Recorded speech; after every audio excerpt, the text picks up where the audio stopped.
안녕하세요. 제가 심심할 때마다 여기 사연을 듣는데 그때마다 드는 생각은 세상엔 별의별 사람들이 다 있고 믿기지 않는 사건들이 많다는 것입니다. 결혼 전에는 지극히 평범하게만 살아온 저로서는 이해하지 못할 사연들이 정말 많았어요. 그러나 최근에 저에게도 기가 막히고 코가 막힐 만한 사연이 하나 있어서 조심스럽게 저의 이야기를 한번 해볼까 합니다. 저는 경기도에 거주하는 30대 기혼 여성입니다. 어린 시절 저의 집은 정말 화목했습니다. 부모님은 제 앞에서 한 번도 큰 소리로 싸우지 않으셨어요. 가족끼리 문제가 생기면 항상 대화로 해결하셨고 어린 저의 의견도 무시하지 않고 항상 존중해 주셨습니다. 이렇게 부모님의 사랑을 듬뿍 받고 자라서인지 저는 마음속에 그늘 하나 없이 성적이 우수하고 교우 관계도 좋은 즐거운 학창 시절을 보냈어요. 고등학교 졸업 후 수도권 4년제 대학교에 입학하였습니다. 대학교에서는 고등학교 때만큼 좋은 성적은 얻지 못했지만 활발한 동아리 활동과 봉사활동, 해외여행 등으로 다양한 경험을 쌓았어요. 이러한 경험이 자양분이 되어 꽤 좋은 중견기업에 초봉치고는 꽤 높은 연봉을 받고 입사를 하게 되었답니다. 회사 생활은 학교 생활과는 너무 달랐어요. 저는 제가 긍정적이고 뭐든 잘할 수 있는 사람이라고 생각했는데 생각보다 저는 너무 작고 여린 사람이더군요. 제가 입사한 지 3달이 되었을 때 어이없는 실수로 팀장님한테 크게 혼이 났었어요. 저 자신도 제 실수가 용납되지 않아서 자존감이 바닥을 치고 있는데 같은 부서의 남자 대리님이 오늘 퇴근 후 저에게 저녁을 사겠다고 하시더라고요. 대리님은 저와 같은 대학교 출신이었는데 거래처에서 스카우트 제의가 많이 있을 만큼 일을 잘하시는 분이었어요. 그날 퇴근 후 대리님과 함께 곱창집을 갔어요. 그곳에서 대리님은 제게 맥주를 한 잔 건네주면서 대리님 본인의 신입사원 시절 때 이야기를 해주었습니다. 지금은 일을 잘하시는 대리님도 신입사원 때 저 못지않게 팀장님께 정말 많이 혼이 났더군요.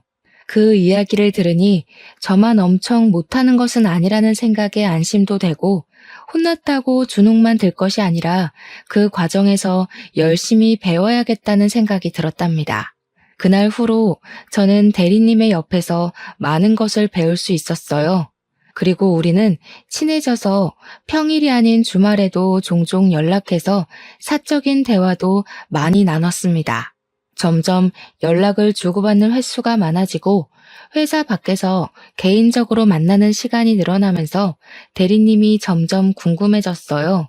대리님 역시 그런 제가 싫지는 않았는지 저의 연락이나 만남을 피하지 않았고 그러다가 자연스럽게 연인 관계로 발전을 하게 되었습니다. 그 뒤로 우리의 사이는 점점 더 깊어져서 지금은 이도진 대리님이 아닌 제 남편 이도진이 되었답니다. 제 남편은 결혼 전 저와는 완전히 다른 삶을 살았어요.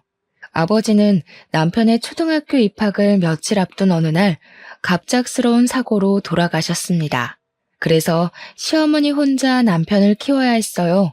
여러 가지 복잡한 가정사로 인해 도움을 받을 만한 친척도 없었던 시어머니는 어찌어찌해서 술 장사를 시작하셨는데 술집에서 이 남자 저 남자를 많이 만났다고 합니다. 시어머니는 남자들을 만나고 장사를 하느라 어린 남편은 항상 뒷전이었어요.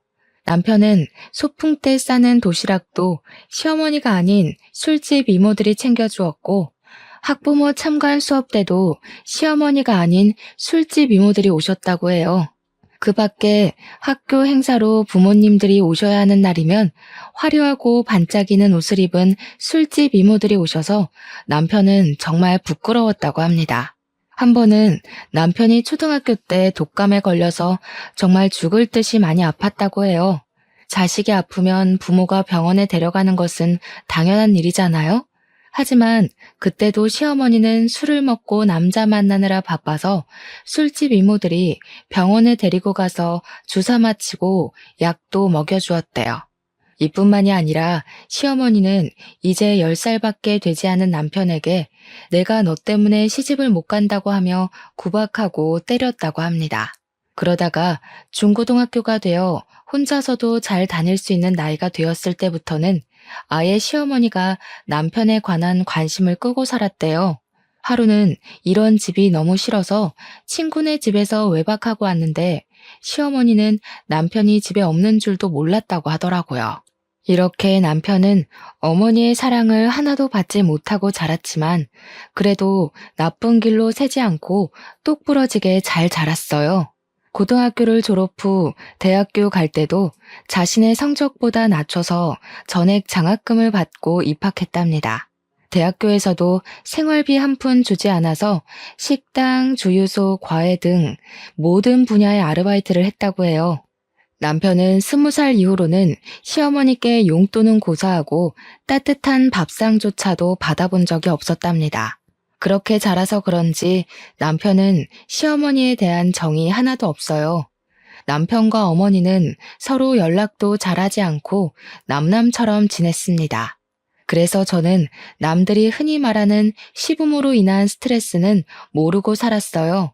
그저 저와 남편 둘이서만 아주 행복한 신혼생활을 보냈죠. 다만 한 가지 문제점이 있다면 우리 둘 다 아기를 빨리 가지고 싶었는데 임신이 잘 되지 않았습니다. 병원에서 검사를 해보니 몸에 별다른 이상은 없는데 스트레스를 받거나 피곤하면 임신이 잘 되지 않을 수 있다고 했어요. 사실 결혼 초까지만 해도 저는 회사를 계속 다니고 있었는데 그 당시 제가 중요한 프로젝트를 하게 되면서 스트레스를 많이 받았고 잠도 거의 못 잤거든요. 아마 그래서 아기가 생기지 않았던 것 같습니다. 저와 남편은 많은 대화 끝에 지금은 일보다는 아기를 만드는 것이 더 급선무라는 생각이 들어 저는 프로젝트가 맞춰지는 대로 회사를 퇴사하겠다는 의사를 밝혔어요. 다행히 복지가 좋은 회사라 그런지 사람이 바로 구해져서 2주일 동안 인수인계 후 회사를 관둘 수가 있었습니다. 그 뒤로는 필라테스를 하며 건강한 몸을 만들기 위해 노력하며 살았어요. 저와 남편이 아기를 기다리며 지내던 어느 날이었어요. 회사를 다녀온 남편이 시어머니가 새로운 남자분을 만나 결혼을 한다는 것입니다. 두 분 다 나이 들어서 하는 재혼이니 정식으로 결혼식을 하지는 않고 그냥 친척과 가족, 가까운 지인들만 모여서 식사만 한다고 하셨습니다. 솔직히 저는 이런 시어머니의 행동이 이해가 가지 않았어요. 아무리 나이 들고 하는 재혼이라고 해도 가족들에게 소개도 하지 않고 결혼을 한다고 통보를 하는 것이 좀 그렇더라고요. 이런 부분에 대해 남편에게 이야기했더니 남편은 원래 어머니랑 거의 대화를 하지 않고 살았다면서 그냥 원래 이렇게 남남처럼 살아왔으니 이해해달라고 했습니다. 저는 내심 제게 시아버지라는 존재가 생긴 것에 대해 기대가 되었어요. 흔히들 며느리 사랑은 시아버지라고 하잖아요. 제 주변에 시아버지의 사랑을 듬뿍 받는 친구들이 꽤 있었거든요. 그리고 어릴 때 제가 엄마한테 크게 혼이 났을 때마다 저를 달래주고 엄마는 절대 허락하지 않은 불량식품을 사주셨던 분이 바로 아빠이셨어요. 저는 이런 우리 아빠의 모습을 생각하며 시아버지가 생긴 것이 뭔가 제 편이 생긴 것처럼 정말 좋았답니다. 처음에는요. 시간이 흘러 시아버지를 처음 뵙기로 약속한 날이 되었어요. 시아버지는 군인 간부 출신이시라 그런지 자기 관리도 엄청 철저하신 것 같았고 몸도 아주 건강해 보이셨습니다. 저와 남편은 시아버지가 조금 딱딱하기는 해도 시어머니가 혼자 계시는 것보다 함께 계시는 것이 좋을 것으로 생각했습니다. 시아버지 역시 저와 남편을 좋게 보셨는지 호탕하게 웃으시며 아주 화기애애하게 첫 만남을 마쳤습니다. 시아버지를 처음 뵙고 나서 한 달이 지났어요. 시아버지는 아들 부부가 어떻게 사는지 궁금하다고 한번 오시겠다고 하셨습니다. 저 역시 시아버지한테 우리 집을 보여드리는 것이 맞는 것 같아서 주말에 오시라고 했어요. 그리고 주말이 되어 시아버지와 시어머니가 함께 오셨습니다. 결혼식 식사 자리에서는 잘 몰랐는데 두 분이 나란히 서 계시니 정말 잘 어울리더라고요. 시아버지는 집에 오시더니 집이 너무 좋다고 칭찬을 하셨습니다. 사실 이 집은 결혼하기 전에 제 아빠가 로또에 당첨이 돼서 그 당첨금으로 장만해줬던 집이었어요. 남편과 결혼할 당시 신혼집을 구해야 하는데 저희가 가진 자금으로 마음에 쏙 드는 집을 구할 수가 없었습니다.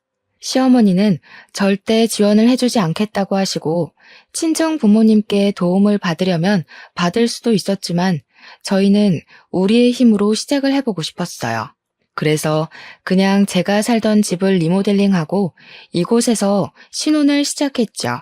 지금 이 집이 회사 친정과도 가깝고 대형마트, 병원은 물론 각종 편의시설도 다 주변에 있어서 위치상으로는 최적이었거든요. 아파트가 구축인 것이 단점이라면 단점이지만 내부를 다 뜯어고치니 새집 같았습니다. 게다가 방은 3개나 되고 화장실도 2개나 있고 여름에는 시원하고 겨울에는 따뜻하답니다. 시아버지는 시어머니가 정기적으로 다니는 병원과도 가깝고 마트며 뭐가 다 있다면서 너무 좋다고 칭찬을 계속하셨습니다. 저는 시아버지와 대화를 나누다가 점심시간이 되어 식사 준비를 했어요. 집에서 모든 실력을 다 발휘하고 싶었으나 사실 제가 요리를 잘하는 편은 아니라서 메인 요리만 제가 하고 밑반찬은 반찬 가게에서 주문해서 음식을 차렸습니다. 시아버지는 제 상을 보더니 며느리 밥상을 다 받아봐서 좋다면서 이거를 다 제가 준비한 거냐고 물으셨어요. 저는 솔직하게 밑반찬만 반찬 가게에서 샀다고 말씀드렸습니다. 그럼 시애비를 처음 보는 자리인데 직접 음식을 만든 게 아니라 반찬 가게에서 주문해서 한 거야? 직접 한 것도 아니고 조금 실망이구나. 다음부터는 음식 직접 하도록 해라. 아니다. 아까 오는 길에 보니까 이 앞에 요리학원 있던데 내가 등록해 줄 테니 가서 음식 좀 배워. 요새는 집에서 밥 많이 안 먹어서 차라리 반찬 가게에서 사는 게 더 비용도 저렴하고 이득이에요. 그리고 이 사람도 집에서 이것저것 하고 있어서 요리 배울 시간 없습니다. 시아버지는 제게 실망한 표정을 지으며 요리를 잘하지 못하면 배우라고 하셨어요. 남편은 요리학원에 다닐 시간 없다고 이야기해 주었지만 저는 솔직히 요리에 관심은 있는데 손맛이 없어서 한번 배워보고는 싶었습니다. 그래서 시아버지한테 요리를 배워볼 테니 요리학원을 등록해달라고 했어요. 지금 생각해보면 그때 괜히 이런 말을 해서는 안 되는 거였는데 눈치가 없던 저는 요리학원을 등록해주신 시아버지께 너무 감사하며 이런 게 바로 며느리 사랑이라고만 생각했었네요. 그리고 며칠이 지났어요. 요리학원을 마치고 집에 가는데 시아버지가 저한테 전화해서는 자신에게 아들과 며느리가 생겼으니 함께 정을 나누며 살고 싶다고 하셨습니다. 솔직히 남편이 시어머니와 돈독한 정이 있는 것도 아니고 시아버지는 이제 막 안 사이인데 같이 살면 얼마나 불편하겠어요. 게다가 저는 아기를 준비한다고 집에서 쉬고 있는데 만약에 같이 살면 저는 시부모님과 하루 24시간 내내 붙어 있어야 했습니다. 우리 부모님도 아니고 시부모님과 온종일 같이 있을 생각하니 정말 생각만 해도 숨이 턱턱 막히더라고요. 일단 남편과 이야기를 해보겠다고 하고 전화를 끊었습니다. 그리고 그날 저녁 퇴근한 남편에게 시아버지가 같이 살고 싶다고 하시는데 남편은 어떻게 생각하는지 물어봤어요. 남편 역시 저와 같은 말을 하더라고요. 우리는 시부모님과 절대 같이 살지 못한다고 하고 시아버지는 그 뒤로도 종종 우리와 같이 살고 싶다고 하셨습니다. 하루는 주말에 남편과 집에 있는데 시아버지한테 전화가 왔어요. 지금 접촉사고가 나서 병원에 입원해 있다는 것이 아니겠어요? 우리는 깜짝 놀라 시아버지가 알려주신 병원으로 달려갔습니다. 그런데 시아버지와 시어머니는 병원복만 입었지 아주 잘 걸어 다니시고 멀쩡해 보이셨어요. 상황을 들어보니 경차가 뒤에서 살짝 박았는데 지금은 아픈 것은 없지만 교통사고 후유증이 있을 수도 있어서 이참에 검사를 다 해보겠다고 입원해 계셨던 것이었습니다. 저와 남편은 큰 사고가 아니라서 정말 다행으로 생각했어요. 그리고 주말이 지나 월요일이 되었습니다. 남편은 출근하고 저는 혹시나 하는 마음에 시부모님이 입원해 계시는 병원에 갔어요. 병원에 도착하니 부모님은 각종 검사를 하고 계셨는데 아주 건강하셨고 그냥 근육이 놀란 정도라서 별일 없으면 일주일 후에 퇴원해도 되겠다고 했어요. 그 후 일주일 동안 저는 집에서 병원을 왔다 갔다 하며 시부모님 상태를 확인했는데 병원 밥도 잘 드시고 두 분이 산책도 자주 하시며 아주 건강해 보이셨습니다. 다행히 별탈 없이 일주일 후에 두 분은 퇴원했고 그날이 주말이라 남편과 저는 시부모님을 모시고 일단 우리 집에 왔습니다. 그런데 시아버지가 노인네 둘이서만 집에 있으면 언제 또 어떻게 아플지 모르니 이 집에서 당분간 있겠다고 하시는 게 아니겠어요? 그러면서 병원에서는 멀쩡해 보였는데 갑자기 허리와 다리가 아프고 온몸이 다 쑤신다고 하시는 겁니다. 저는 솔직히 정말 싫었지만 그래도 나이 드신 분이 이러시는데 지금 당장 나가라고 할 순 없잖아요. 그래서 저와 남편은 마지못해 며칠만 집에 계시라고 했습니다. 그 뒤로 우리는 시부모님을 모시고 아주 불편한 생활을 시작했어요. 시아버지는 오랜 세월 군인 간부로 생활해서인지 직접 하는 것보다는 명령하는 것이 익숙하시고 뭐든 칼같이 해야 했습니다. 일단 매일 6시면 TV와 온 집안에 불을 켜며 가족들을 모두 다 기상시켰어요. 삼시세끼 식사는 기본이고 식사 때마다 새 밥에 새 반찬에 각 끓인 국이 필요했습니다. 솔직히 저 혼자 있으면 그냥 대충 라면이나 비빔면을 먹을 수도 있었지만 시부모님이 계시니 그러지 못하겠더라고요. 제가 너무 힘들어서 반찬 가게에서 사오기라도 하는 날에는 시아버지 본인이 요리학원도 등록해줬는데 아직도 음식을 못하냐면서 불호령이 떨어졌어요. 간이 조금이라도 맞지 않으면 짜다, 싱겁다는 이유로 다시 음식을 해오라고 하셨습니다. 저는 그 덕에 밥을 제때 함께 먹을 수가 없었답니다. 그리고 평소에도 물을 드시고 싶으면 직접 부엌에 가서 물을 드시면 되잖아요. 시아버지는 꼭 물을 가져오라고 시키셨습니다.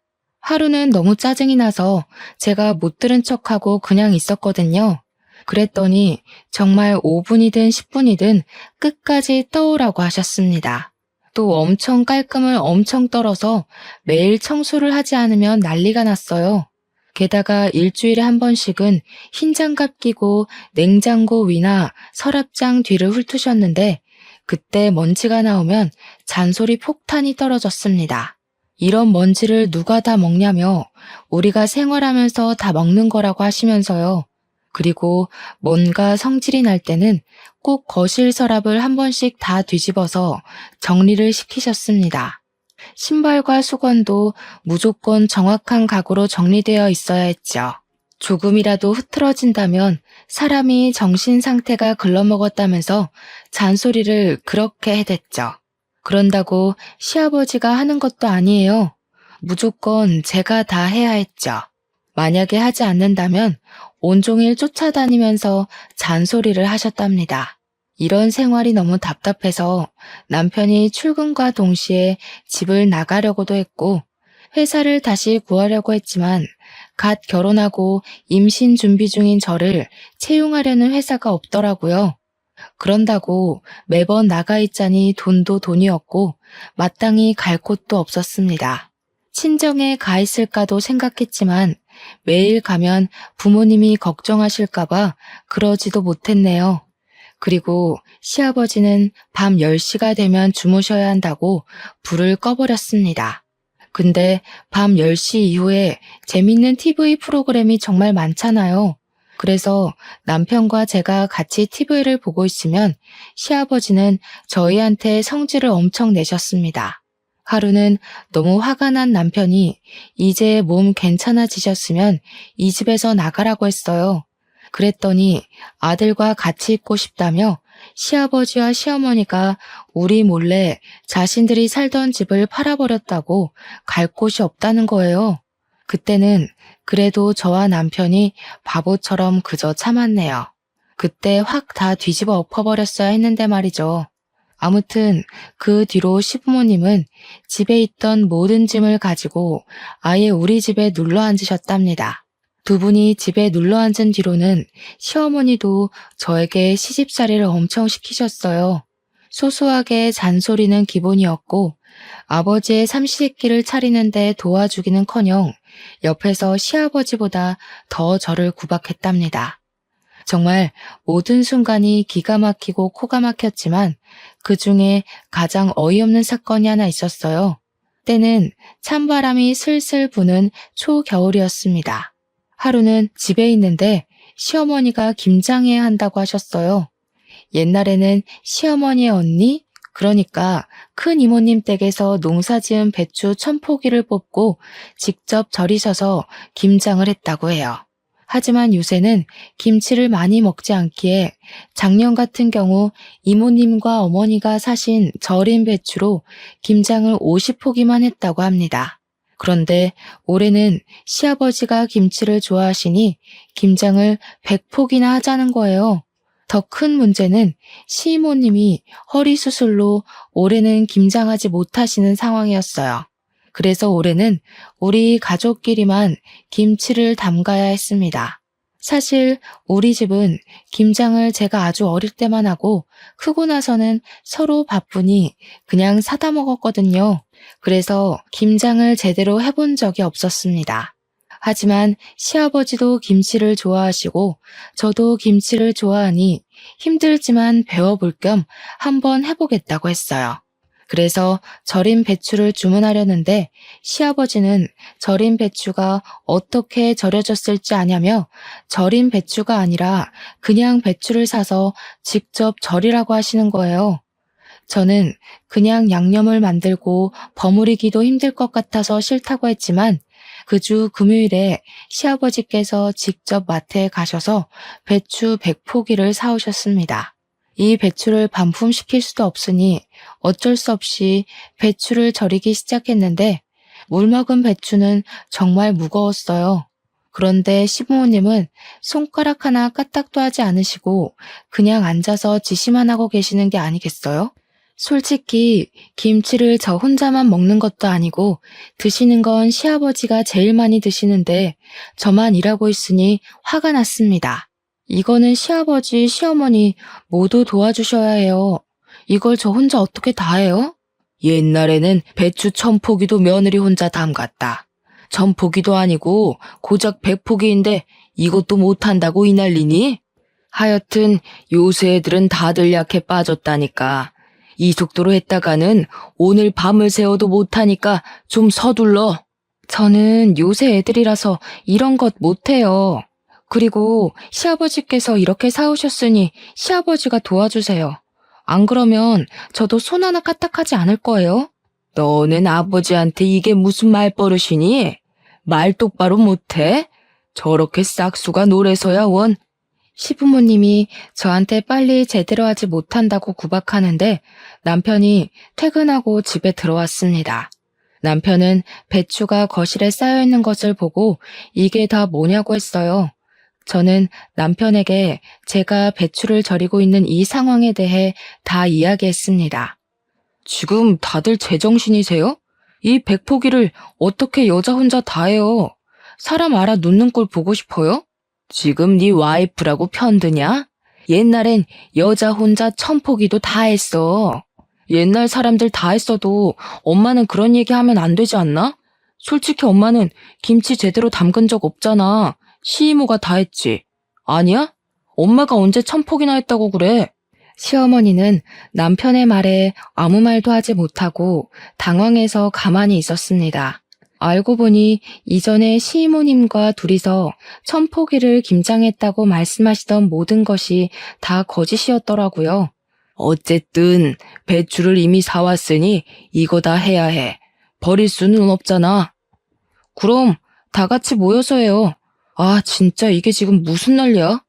오늘 이거 다 못하면 아버지도 잠 주무실 생각하지 마세요. 도대체 뭐 하는 짓이에요, 이게? 그리고 내일도 다 같이 새벽에 일어나서 배추 씻고 하는 거예요. 아시겠어요? 남편이 모든 것을 다 뒤집어 엎을 것처럼 화를 버럭대니 시부모님도 아무 말도 하지 못하고 다 같이 배추를 절이기 시작했습니다. 시아버지는 원래 10시가 되면 주무셨는데 그날은 자정까지 배추를 절였어요. 다음날 원래 새벽 6시면 일어나던 시아버지와 시어머니가 일어나시지 못하시더라고요. 저와 남편이 깨우려고 들어가니 두 분은 몸살이 났다고 끙끙 앓는 소리만 하셨습니다. 절대 일어나지 않으시길래 불을 켜고 일어나실 때까지 기다렸어요. 아침 9시가 되자 그제야 시부모님이 나오셨습니다. 뭐야? 너희끼리 먼저 시작했어야지. 아직도 안 했어? 우리는 잘 먹지도 않는 김치 저 사람이 먹는다는 이유로 지금 이렇게 하는데 굳이 우리가 먼저 시작해야 해? 당연히 먹을 사람이 해야지. 아니야? 너 지금 설마 나 들으라고 하는 소리냐? 당연한 거 아닌가요? 아, 빨리 시작해요. 지금 누구 때문에 이 괴고생을 하는데. 남편의 닭달에 시아버지는 전날 소금물에 절인 배추를 온종일 씻어냈고 저와 시어머니는 부엌에서 김치 양념을 만들었습니다. 절인 배추에 양념을 버무려야 하는 다음 날에도 시부모님이 늦게 일어나시길래 우리는 일부러 일어나실 때까지 기다렸다가 시작했어요. 시부모님이 3일 연속 김장을 하니 몸살이 제대로 나서 아예 일어나지 못하셨습니다. 처음에는 화만 내던 남편이었지만 그래도 부모님이라고 월요일에 반차를 쓰고 시부모님을 데리고 병원에 다녀왔네요. 혼돈의 김장 사건이 지나고 시간이 흘러 12월 마지막 날이 되었습니다. 원래는 10시만 되면 주무시던 시아버지가 새해맞이 카운트다운을 봐야 한다며 잠을 주무시지 않더라고요. 시어머니는 그런 시아버지에게 술상을 차려드렸는데 시아버지는 술에 취해서 결국 자정이 되기 전에 거실에서 잠이 드셨습니다. 시아버지를 깨워도 일어나지 못하시길래 어쩔 수 없이 거실에 두고 우리는 우리 방에 들어가서 잠을 잤어요. 그러다가 새벽이 되었습니다. 뭔가 이상해서 눈을 떠보니 시아버지가 비틀거리며 우리 방에 들어와서 남편 옆에 눕는 것이 아니겠어요?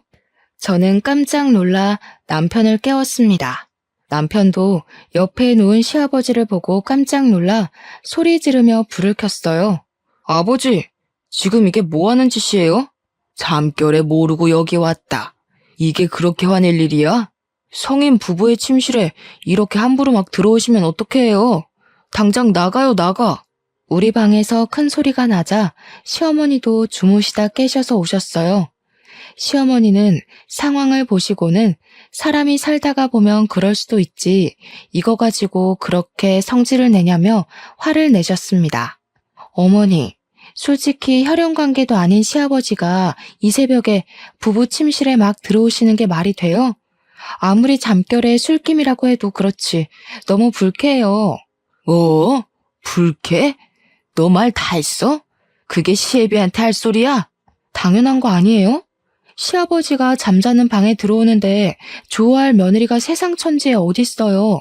이제 조심 좀 해주세요. 이게 지금 보자 하니까 내가 그렇게 웃음냐? 도대체 왜 내 말을 듣지 않는 거야? 남편은 시아버지께 당장 이 방에서 나가라고 큰 소리를 쳤습니다. 그날 저는 너무 놀란 마음에 잠을 한숨도 자지 못했어요. 하지만 다음 날도 어김없이 시부는 6시에 나를 깨워서 밥을 달라고 했고 저는 피곤한 몸을 이끌고 나와 어쩔 수 없이 떡국을 끓여야만 했습니다. 그러다가 결혼 후 처음으로 맞이하는 명절이 되었어요. 저는 시어머니께서 알려주신 대로 과일과 간단한 음식 몇 가지만 올라간 간소한 차례상을 차렸습니다. 그런데 시아버지가 무슨 차례상이 이렇게 간소하냐며 새로 장을 봐서 오셨어요. 그러면서 음식을 이것저것 시키시더라고요. 시아버지가 시키신 음식을 다 하려면 지금부터 밤을 새워도 시간이 부족한 상황이었어요. 제가 이것은 오늘 내로 절대 하지 못한다고 말씀드리니 시아버지는 밤을 새워서라도 다 해놓으라고 하셨습니다. 그래서 그럼 제가 도와달라고 하니 시어머니는 어른이니까 쉬라고 하시고 남편은 남자니까 음식을 하면 안 된다고 하셨어요. 그래서 저를 도와줄 사람이 아무도 없으니 혼자서 다 하라는 게 아니겠어요? 시아버지 억지에 남편이 성질나서 남편이 시아버지에게 따지고 결국 남편과 시아버지는 또 싸웠습니다. 그리고 저는 싸우는 둘을 말리느라 음식을 하지 못했고 결국 다음날 원래 시댁에서 하던 대로 간소한 차례상을 차리게 되었습니다. 시아버지는 차례상을 가만히 보고 있다가 마음에 들지 않는다며 차례상을 엎어버리셨어요. 시어머니는 그런 시아버지 옆에서 비위 맞추며 다음부터는 며느리 교육 똑바로 해서 성대한 차례상을 만들겠다고 하더라고요. 그런 시아버지, 시어머니를 본 남편은 화가 잔뜩 나서 저를 데리고 그냥 나왔습니다. 친정에서 명절을 지내고 오니 시아버지는 저한테 엄청 뭐라고 하시더라고요. 너는 이 시합이랑 처음으로 지내는 명절인데 홀라당 친정에 가버리냐? 너네 부모님이 그렇게 가르치디? 원래 여자는 명절 때 친정에 가면 안 되는 거야. 알겠어? 2번 다시는 이런 짓 하면 가만 안 둔다. 당신이 가만 안 두면 어찌할 건데? 다시는 이 사람한테 아무 소리 하지 마요. 한 번만 더 이딴 식으로 부당하게 집안일 시키고 잔소리하면 당신들 용돈 다 끊어버리고 쫓아내버릴 거야. 알겠어? 이 녀석이 여자한테 홀려서 정신 나갔나? 어른한테 말 똑바로 못해? 그리고 며느리 너 아버지 말씀 잘 새겨들어. 어디서 명절 때 여자가 친정을 가려고 그래? 한 번만 더 친정에 가려고 했다가는 나한테 쫓겨날 줄 알아. 제가 이 집에서 왜 쫓겨납니까? 이 집의 주인은 어머니가 아니라 접니다. 저희가 마음에 안 드시면 부모님이 나가세요. 시아버지는 명절 때 며느리 교육을 핑계 삼아 저에게 시집살이를 시키려고 했지만 남편 덕분에 아무것도 아버지의 생각대로 이뤄지지 못했답니다. 그렇게 시끌벅적한 명절 연휴가 끝났어요. 그런데 시아버지가 웬일로 새벽 6시에 깨우지 않았습니다.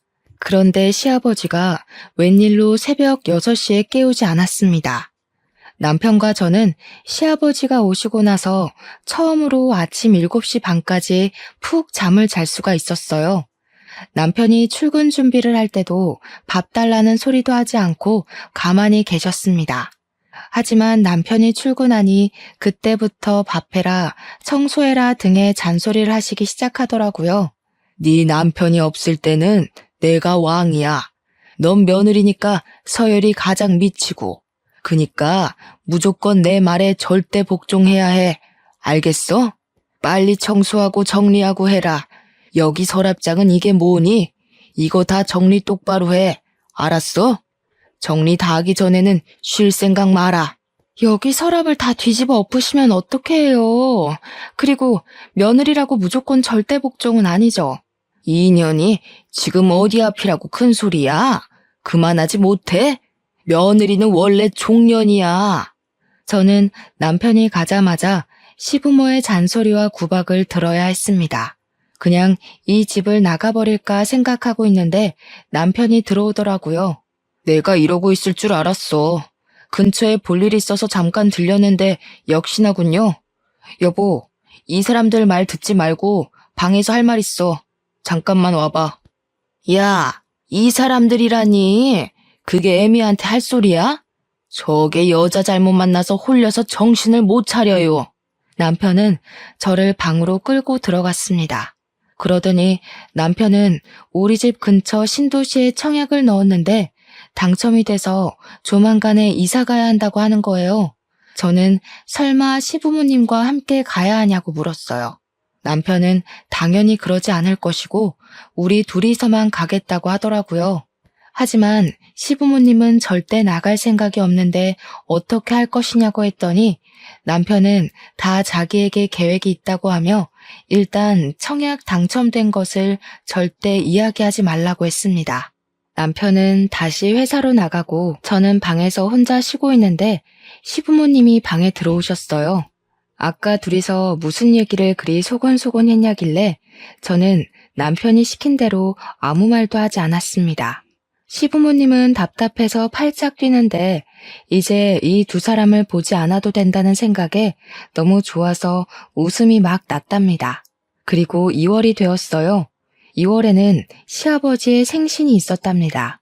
남편은 시아버지의 생신을 맞이해서 모든 가족을 한자리에 모았어요. 결혼하고 처음으로 맞이하는 아버지 생신이니 선물을 하나 준비했어요. 타이완으로 5박 6일 패키지 여행을 예약하려고 해요. 저는 회사에 나가야 해서 우리는 한국에 있을 테니 두 분만 신혼여행이라 생각하시고 다녀오세요. 그래도 우리 결혼하고 첫 생일인데 며느리 생일상은 받아봐야 하지 않겠니? 그니까 내 생일은 지나고 날짜 정해라. 무슨 생일상 안 받으면 난리 나세요? 그놈의 밥 타령은? 이놈아, 한국인은 밥심으로 살아. 그리고 어머니 첫 생일인데 당연히 며느리 손으로 직접 끓인 미역국이 있는 생일상을 받아야 하지 않겠니? 나는 생일에 구절판, 갈비찜, 잡채는 꼭 있어야 한다. 알겠지? 결국 여행 날짜는 시아버지의 생신 이후로 잡았습니다. 시아버지의 생신날 마음 같아서는 미역국만 달랑 해드리고 싶었으나 남편이 그래도 첫 생일이니 해드리라고 하며 저에게 고생이 많다고 현금 100만 원을 주었어요. 저는 그런 남편의 마음이 참 고마웠습니다. 그리고 생신날 새벽부터 일어나서 구절판 갈비찜 잡채에 미역국을 했어요. 솔직히 이 정도도 진수성찬이라고 생각했는데 시아버지는 자기가 말한 것만 딱 차렸다며 뭐라고 하셨습니다. 저는 새벽부터 일어나서 준비했는데 제 노력은 알아주지도 않고 오히려 부족하다고 타박하니 정말 기분이 좋지 않았어요. 그래도 시아버지의 생신인 좋은 날인데 그런 날을 망치고 싶지 않아서 그냥 꾹 참았네요. 그리고 일주일이 지났습니다. 이날은 시부모님의 여행날이었고 시부모님은 아주 신이 나셔서 공항으로 떠났습니다. 우리는 두 분이 떠나자마자 바로 포장이사를 불러 그 집을 떠나 청약 당첨된 신도시로 이사를 가버렸답니다. 그리고 원래 살던 집에는 새로운 주인이 왔어요. 며칠 동안 이삿짐을 정리하며 정신없이 보냈습니다. 그리고 시간이 흘러 시부모님이 여행을 마치고 돌아오기로 한 날 저와 남편이 함께 집에 있는데 시아버지한테 전화가 왔어요. 야, 지금 너네 이게 뭐 하는 짓이야? 우리 여행을 보내고 집을 팔아버려? 죄송하지만 이제는 그쪽하고는 더는 같이 못 살겠네요. 솔직히 제가 그쪽의 진짜 며느리는 아니잖아요. 그리고 집이 무슨 군대도 아니고 군대처럼 하나하나 다 명령하고 지시하고 간섭하고 너무 힘들었다고요. 그런다고 어른들을 여행 보내놓고 감히 니들끼리 이사를 가? 너네 지금 어디야? 당장 못 와? 제가 오죽하면 이러겠어요, 오죽하면. 정말 답답해서 살 수가 없어요. 저는 이제 죽었다 깨어나도 두 분 못 모시고 살아요. 시아버지와 시어머니는 당장 오라고 소리를 고래고래 지르면서 난리가 났습니다. 그 소리를 들은 남편이 제 전화를 빼앗아갔어요. 더는 못 참아요. 엄마는 저 어릴 때부터 그놈의 남자의 술에 빠져서 날 쳐다보지도 않고 나이 먹고 결혼한 사람은 자기가 왕이라도 되는 양 이래라 저래라 간섭하면서 제멋대로 행동하고 그게 지금 어른들한테 할 소리야? 내가 너 그렇게 가르쳤어? 이게 여우 같은 년한테 홀려서는 전현 저거 나중엔 내 아들 간 빼먹는 거 아닌지 몰라? 말 가려서 해. 그리고 엄마가 날 언제 가르치기나 했어? 남자한테 빠져서 이 남자 저 남자 만나느라 바빴잖아. 그쪽들 짐은 이삿짐 센터에 맡겨놨으니까 알아서 찾아가세요. 이제 전화 끊습니다. 남편은 전화 그렇게 끊어버리고 시아버지 시어머니 번호를 차단해버렸습니다. 그리고 다음날, 그날은 토요일이었어요. 남편이 잠깐 마트에 가고 집에 저 혼자 있는데 누가 문을 3개 두드리더라고요. 보니까 시부모님이 어떻게 알고 우리 집에 오신 거예요. 시아버지는 여기에서 사는 거 다 안다며 나오라고 소리를 치셨는데 하도 시끄럽게 하셔서 어쩔 수 없이 일단 문을 열었습니다. 문을 열자마자 시부모님이 집에 막 들어오시더라고요. 야, 너네는 어른에 대한 공경 예의 따위는 몰라? 어떻게 사람들이 그래? 아버님이야말로 너무하신 거 아니에요? 막말로 늦은 나이에 아들과 며느리를 얻었으면 어른답게 행동을 하셔야죠. 하나하나 간섭하고 따지고 제대로 하지 못하면 구박하고 그저 받기만을 원하시고 저는 그런 분을 제 아버지로 못 모시겠어요. 이 인연이 말하는 꼬락서니 좀 봐. 뚫린 입이라고 막 뺐네. 이게 지금 네 시아버지한테 할 소리니? 뭘 잘했다고 큰 소리야? 솔직히 이분이 정말 제 시아버지세요? 아니잖아요. 그저 어머니의 남편일 뿐이지 제 시아버지는 아니라고요. 그리고 어머니도 너무하세요. 그동안 제가 시아버지한테 구박당하고 매일 집안일 할 동안 어머니는 뭐 하셨어요? 옆에서 그저 시부 말 잘 들어라. 며느리는 이래야 한다. 그러는 어머니는 며느리 시절 때 그렇게 하셨나요? 내가 시부모님과 한창 싸우고 있는데 남편이 마트에서 돌아왔습니다. 남편은 집에 계신 시부모님을 보고 깜짝 놀라며 이 집은 어떻게 하셨냐고 물었습니다. 썩을 놈, 어떻게 어른들을 그렇게 내쫓을 생각을 해? 당연히 아들이면 모시고 살아야지. 나는 뭐 핏줄도 아니니 그렇다 치고 네 엄마는 잘 모셔야 하지 않겠어? 널 그래도 이 정도로 키워놨는데 말이야. 저는 솔직히 말해서 엄마 손에서 크지 않았어요. 저는 술집 이모들 손에 컸지 엄마의 도움, 보살핌 한 번 받은 적 없다고요. 제가 아팠을 때 병원에 데려간 사람도 엄마가 아니라 술집 이모들이었어요. 오히려 맨날 엄마는 어린 저한테 너 때문에 새로 시집 못 간다고 구박하고 이유 없이 때렸다고요. 그런 엄마를 내가 지금 꼭 모셔야 해요? 난 못해. 다들 이 집에서 나가요. 엄마가 죽든 말든 난 신경을 안 쓸 테니까 다시는 찾아오지 마요. 한 번만 더 오면 그대로 해외로 떠버릴 테니까 그렇게 아세요. 남편은 자신이 그동안 속에 있던 말을 다 쏟아내고 시아버지, 시어머니를 그 집에서 쫓아내버렸습니다. 그 뒤로 한 달 정도가 지났습니다. 모르는 번호로 전화가 오길래 택배인가 싶어서 받았는데 시어머니더라고요. 너 이 시애비 비위 맞추기 왜 이렇게 힘드니? 내가 이 나이 먹고 셔츠 다리고 매번 다른 반찬 하는데 죽을 맛이다. 젊을 때도 하지 않던 시집살이를 남편한테 하고 있단다. 어머니, 제가 시부모님과 함께 살 때 제가 했던 것들이네요. 어차피 어머님이 선택한 남자 아닌가요? 제가 그때 힘들게 집안일 해드렸던 거 잊으셨어요? 얘야, 제발 살려다오. 진짜 내가 이런 남자였으면 만나지도 않았을 거다.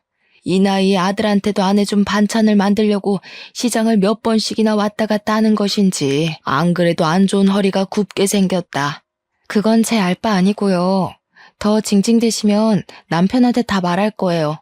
그리고 어머님, 번호 바꾸셨어요? 이 번호 모르는 번호라서 받았는데 이제 이 번호도 차단할 거니까 그렇게 아세요? 물론 남편한테 시어머니한테 전화가 왔던 것은 이야기하지 않았어요. 남편이 저보다 시어머니를 더 싫어해서 제가 전화 받은 것을 알면 난리가 날 것이 분명했거든요. 그렇게 시부모님과 우리의 연이 완전히 끝났답니다. 다른 현명한 분들은 저보다 더 좋은 방법으로 지혜롭게 힘든 상황을 대처해 나가시겠지만 저는 시부모님과 연을 끊는 것이 제일 나은 방법이었습니다. 부디 저희 부부의 선택에 대해 비난은 하지 말아주세요. 그리고 지금 이전에 그렇게 노력해도 생기지 않던 아이가 드디어 생겼어요. 임신 초기라서 스트레스 받으면 절대 안 된다는 의사 선생님의 말씀에 남편이 얼마나 잘해주는지요. 제가 시부모 복은 없어도 남편 복은 확실히 있나 봅니다. 요즘 저와 남편은 뱃속의 아기가 누구를 닮았을지 상상하며 행복한 나날들을 살고 있답니다. 남편은 자신은 비록 부모의 사랑을 받지 못했지만 아기에게는 제대로 된 사랑을 주고 싶다며 육아 공부를 아주 열심히 하고 있어요. 저 역시 부모님께서 제게 아낌없이 주신 사랑을 그대로 아기에게 물려주는 좋은 엄마가 되고 싶네요. 저의 기가 막히고 코가 막힌 사연은 여기까지입니다. 기나긴 이야기 들어주셔서 감사합니다.